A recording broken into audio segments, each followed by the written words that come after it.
Well, now that I've finished my Big Chief Studios James Bond figures, I thought I would focus on something else. And in this case, it's the Quantum Mechanics Star Trek figures. I wanted to do this kind of in preparation for a new figure that's going to be coming out, which is the Spock figure from Mirror Mirror. That would be the evil Spock, and that is by Exo 6, not uh, Quantum Mechanics. And Quantum Mechanics is spelled with an X. So for me, Quantum Mechanics focused on the original series, and that's the series I care about. I watched The Next Generation for about half of its run, and then I just kind of got bored. I thought that um, the strength of the original series, much of it was on the cast, which was fantastic. And with The Next Generation, once you get past Patrick Stewart, the quality drops off very quickly. I found a lot of the characters to be annoying, and so I just kind of lost interest in it. I care about the original series, and I care about the movies, and that's about it.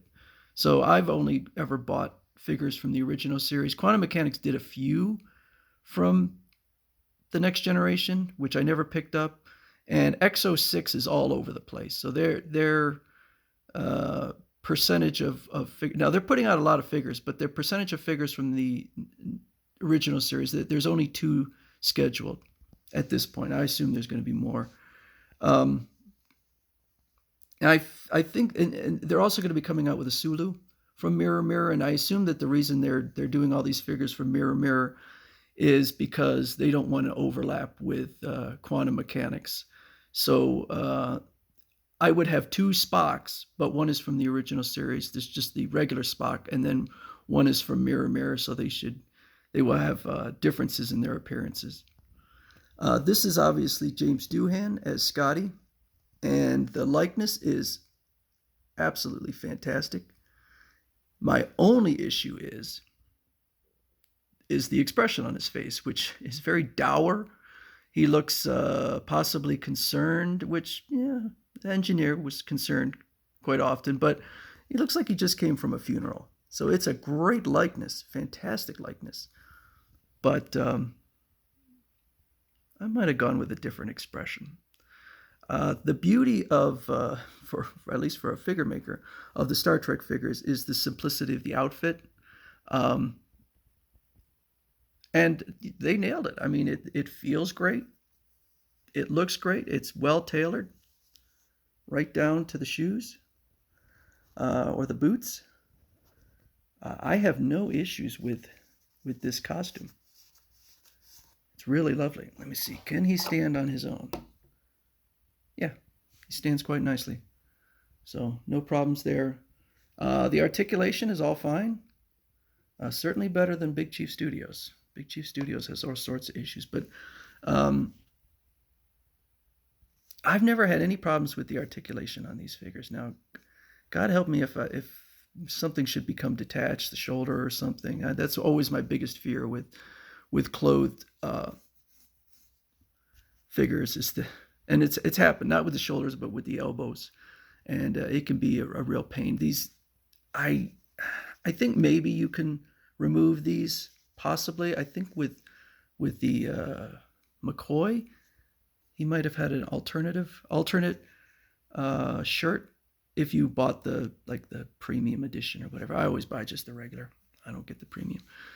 So I assume these are removable. You'd probably have to remove the head. None of these figures come with an alternate head, but I never take the costumes off because I don't want to risk damaging. I can imagine this part here, or this is what I kind of worry about, is that one of these would either wear away or come loose or something. So I don't really play with them. Now I had a bit of a discovery with James Doohan, which is, if you look down here, that he's missing a finger. And James Doohan was apparently missing a finger. I believe that was from World War II, that he got one of his fingers blown off.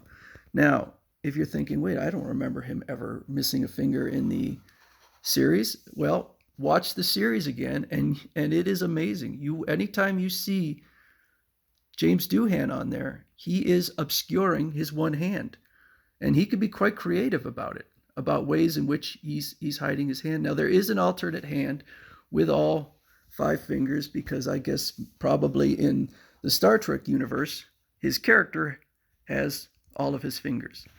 So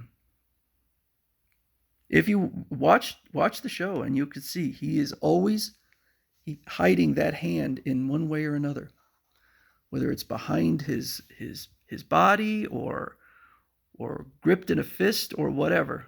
He is always hiding that hand. So this is I'm kind of going in reverse order, because James Doohan was probably the lesser character, one of the lesser characters. He's not the big three. The big three obviously being Spock, Kirk, and McCoy.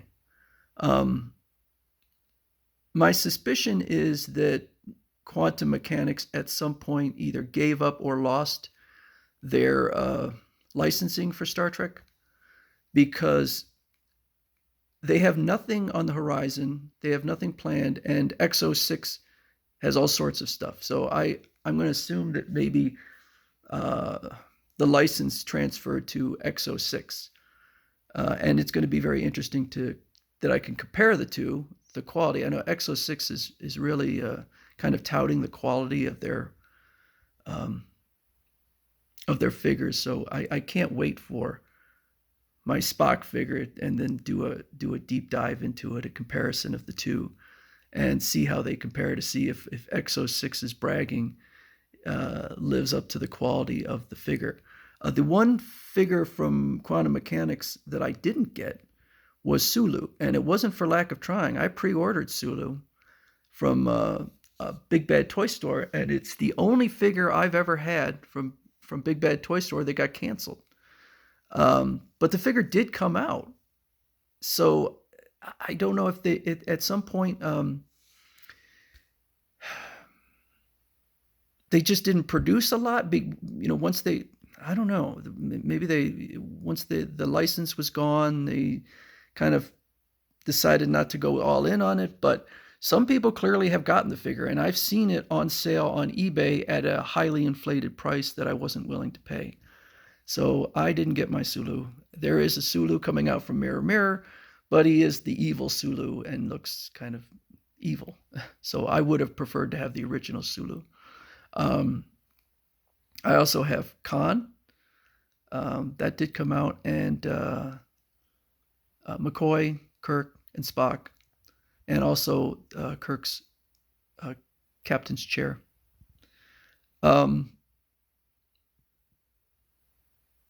So I really like these figures. They are very nice, and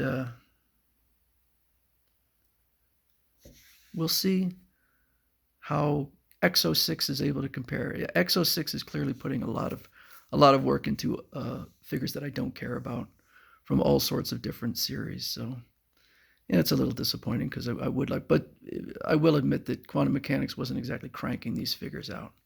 It took them a long time, but they will reissue them occasionally. So the prices on these tend to skyrocket.